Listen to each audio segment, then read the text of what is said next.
Le DAF Fresh Morning, c'est 104.5 tonnes de bonne humeur. Tous les matins sur Urban FM. La capitale. Sur les 104.5 Urban FM, la station urbaine dans le DAF Fresh Morning, le réveil matinal le plus haut de la capitale, sur la radio la plus haute de la capitale. On a Mr. Bad King, il est réalisateur mais aussi acteur. Mr. Bad King, bonjour. Bonjour. Mais tu es aussi acteur. Pourquoi Oui, tu n'as pas mis ça dans ta présentation? Parce que là, je viens en tant que réalisateur. Oui, mais tu as déjà fait un long trajet dans le monde du cinéma. Effectivement. Ça fait longtemps maintenant, combien d'années? Disons 10 ans? Oui, ça va faire 10 ans dans le monde du cinéma et 24 ans dans le monde de l'art. D'accord, ok. Qu'est-ce qui t'a emmené dans le cinéma? Alors, ce qui m'emmène dans le cinéma, c'est l'amour déjà de l'image, l'amour de raconter des histoires. Mais comme on disait, je rentre en tant qu'acteur. Donc, au moment où je rentre en tant qu'acteur, j'apprécie le fait d'interpréter les personnages, la complexité.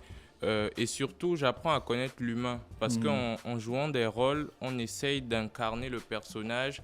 Et en l'incarnant, on arrive à avoir certains états qu'on n'a pas dans la vie réelle. Tu aimais jouer le méchant?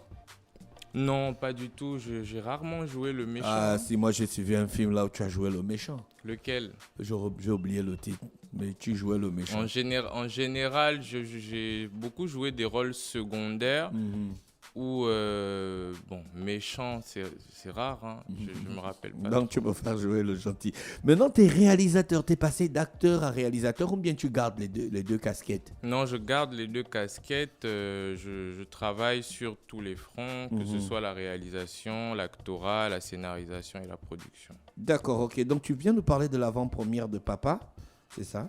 Papa en temps. En temps.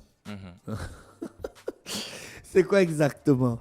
Alors, Papa en temps, c'est une série qui a été commencée en 2020. Oui. Voilà, on a eu une saison 1, la saison 2, et là, actuellement, on est à la saison 3.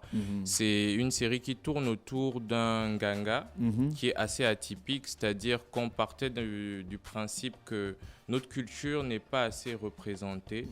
Elle n'est pas valorisée dans le bon sens du terme. J'ai fait un constat en 2020, c'était que 60% des œuvres que je regardais, c'était un peu un ras-le-bol.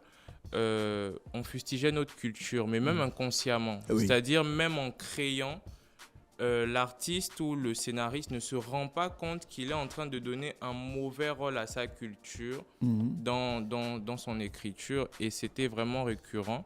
Donc il y a d'abord eu un travail de retour aux sources, aux origines, et à comprendre qui on est réellement, parce que je peux dire que j'étais matrixé par l'éducation occidentale et tout ce qui était en rapport avec... J'ai grandi dans une famille conservatrice catholique, donc vous imaginez J'imagine. Tout le bagage qu'il y avait. Donc il fallait aussi déconstruire tous ces éléments-là pour pouvoir créer des œuvres qui vont perdurer avec le temps. Donc Papa en temps, c'est ça.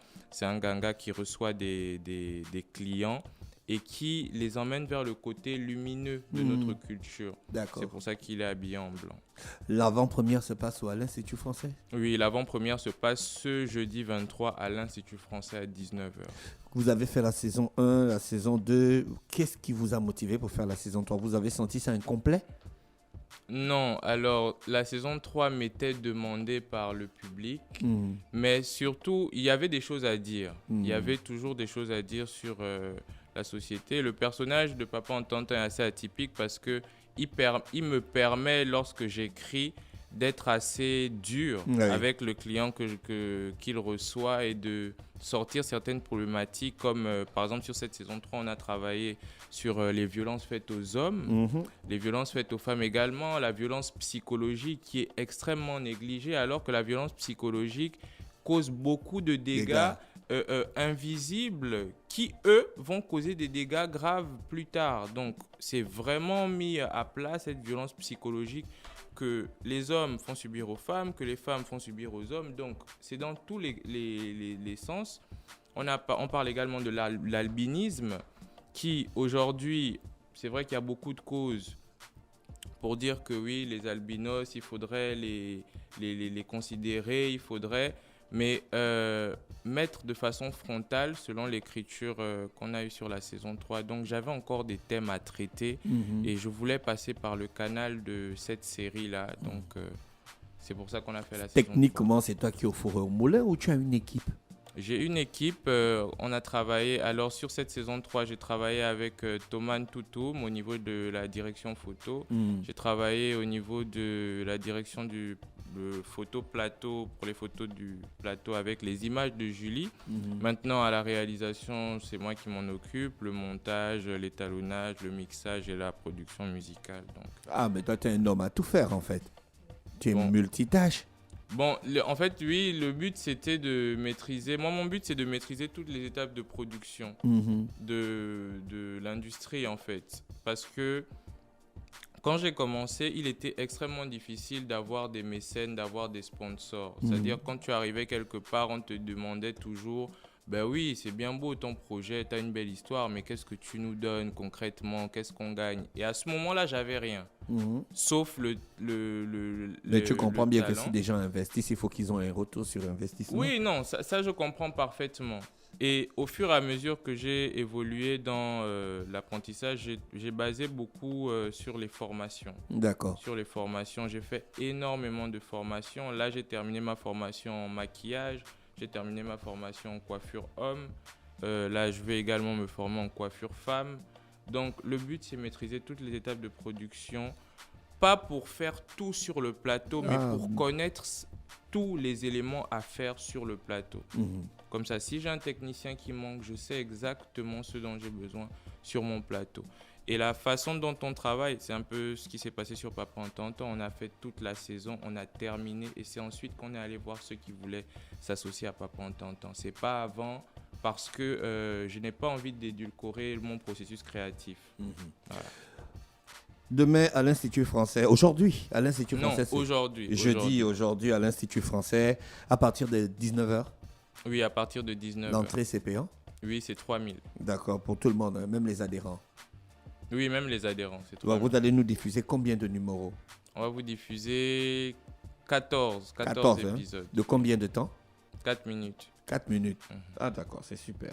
Mais écoute, Mr. Bad King, on te remercie d'avoir accepté notre invitation. Oui, juste après. Juste après la projection des épisodes, il y aura une conférence débat qui va traiter justement... Vous allez donner l'opportunité aux gens qui ont fait le déplacement. Non, pas pour les gens qui ont fait le déplacement, c'est plutôt pour faire un échange avec les professionnels de la culture qui seront là. Ah, vous avez invité des professionnels de la culture. Voilà, pour discuter de la disparition de notre culture et de nos mœurs dans nos œuvres de l'esprit, donc que ce soit la peinture, le cinéma et tout ça. Donc il y aura une petite conférence débat de 20 minutes juste après la projection et ensuite on se séparera. Nous aussi, on se sépare. On te remercie d'avoir accepté notre invitation. Merci. Et on te souhaite de passer une bonne journée à l'écoute des programmes d'Urban FM. Je rappelle qu'on recevait monsieur Mr. Bad King, qui est réalisateur et acteur. Il venait nous parler de l'avant-première de Papa en temps, qui est une série dans sa 3e saison qui sera diffusée ce soir du côté de l'Institut français à partir de 19h pour une entrée de 3 000. Le Da Fresh Morning, c'est 104.5 tonnes de bonne humeur. Tous les matins sur Urban FM.